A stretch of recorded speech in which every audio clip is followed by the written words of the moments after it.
The sun sank behind New Orleans, casting long shadows on the worn cobblestone streets. For years, whispers of a vampire haunting the city's underbelly had been ignored, but Lily, a young journalist, felt compelled to uncover the truth. She'd heard the stories, the disappearing tourists, the unexplained deaths, and they all pointed to something sinister lurking beneath. Her search led her deep into the heart of the French Quarter, to an old bookstore run by an eccentric man named Elias. He warned her, the city doesn't forget, and it doesn't forgive. But Lily, undeterred, pressed on, unaware that her investigation was already being watched from the shadows. Lily returned to Elias's bookstore the next morning. Shelves filled with dusty tomes lined the walls, but one book caught her eye, an ancient leather-bound journal. She asked Elias about it, and his eyes widened. These eyes widened. It's no ordinary book, he said. It's a record of the vampire that stalks these streets. Elias spoke of a dark figure who once ruled the city's underground. A vampire whose thirst for power led to a blood-soaked reign. But something went wrong, and the vampire was bound beneath the city, trapped in the Catacombs. Wands. He waits for the right moment to rise again, Elias warned, his voice shaking. The moment Lily touched the journal, a cold shiver ran down her spine.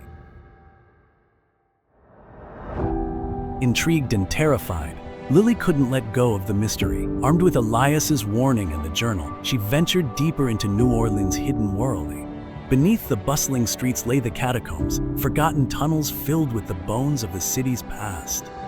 With each step, the air grew colder, thick with the stench of decay. The journal detailed an entrance, hidden behind a wall of old brick in a disused crypt. As Lily entered the dark passage, the oppressive silence consumed her. The walls seemed to close in. Every creak of the floorboards echoed like a heartbeat, and for the first time she wondered if she was truly alone down here.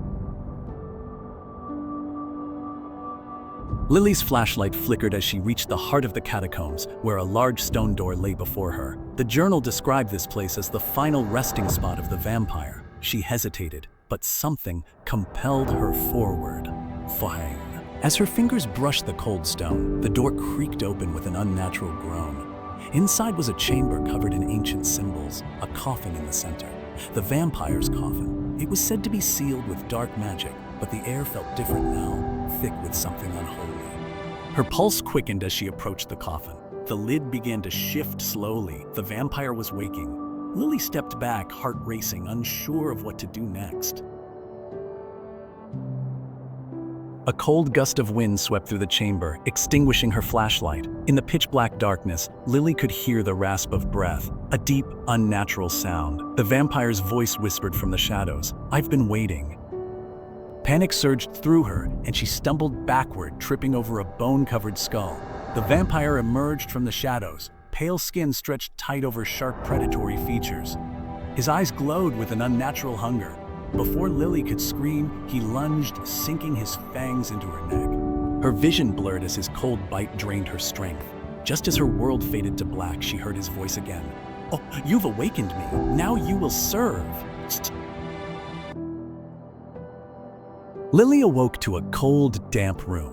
Her neck throbbed, but the pain had dulled into something distant. The vampire's words echoed in her mind. "Serve him." She tried to stand but felt an unnatural heaviness in her limbs. Her reflection in a broken mirror revealed something horrifying. Her once pale skin now had a faint, otherworldly glow. She was changing. The vampire, now looming in the corner, watched her. "You belong to me now," he said. Lily's mind screamed, but her body didn't respond as it once had. There is no escape from the bloodline. The vampire, whose name was revealed to be Azael, spoke of a blood ritual that would complete his resurrection. To break the centuries-long seal that trapped him, he needed a living vessel, someone with the bloodline of those who once ruled New Orleans.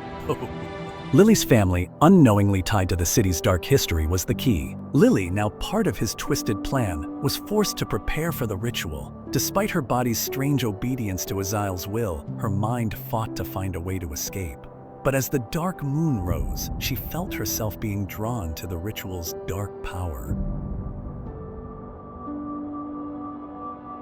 Night after night, Lily's transformation accelerated. The vampire's blood coursed through her veins, and she could hear his thoughts as clearly as her own. He had not lied about her role. She was being siphoned of her humanity, piece by piece.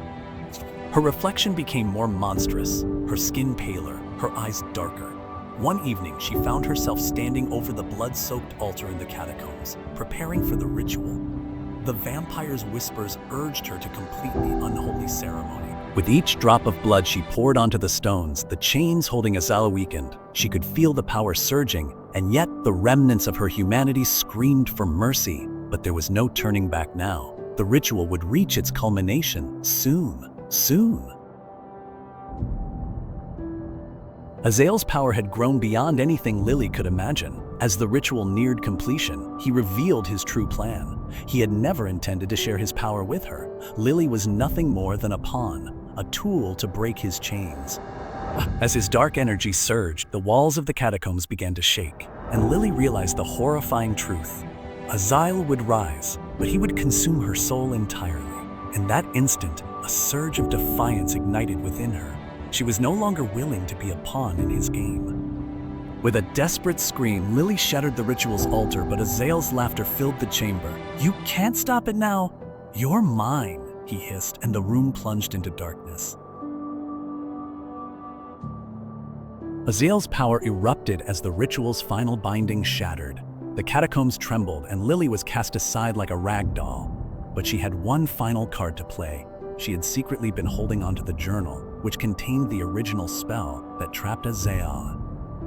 As the vampire's body took form, towering over her, she opened the book and recited the incantation. Azal howled in fury as his form began to dissolve, but the power of the spell was too great.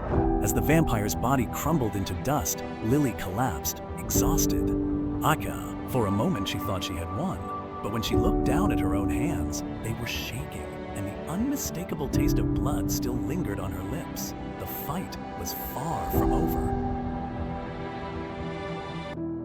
The city of New Orleans seemed eerily quiet as Lily stumbled out of the catacombs, her mind struggling to grasp what had just happened. The streets were empty, as if everyone had been drawn away by the shadow of something dark. The curse that bound Azal was broken, but at what cost?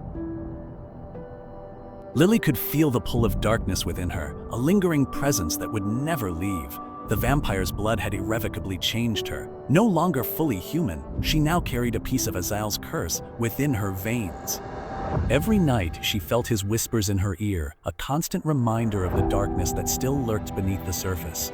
Lily realized that the vampire had not truly been defeated, only temporarily silenced. Months passed, but Lily's life remained haunted. Every night she heard Azal's voice, taunting her from the shadows. The vampire had not died. He had simply gone dormant within her, waiting for the right moment to rise again. No matter how hard she tried to ignore it, the pull of darkness grew stronger. Lily knew that the fight was not over. The curse was alive, and the vampire beneath New Orleans would rise again. Whether she was ready or not, the city had been his once. It would be his again. And Lily, bound by blood and darkness, would play her part in the return of the night.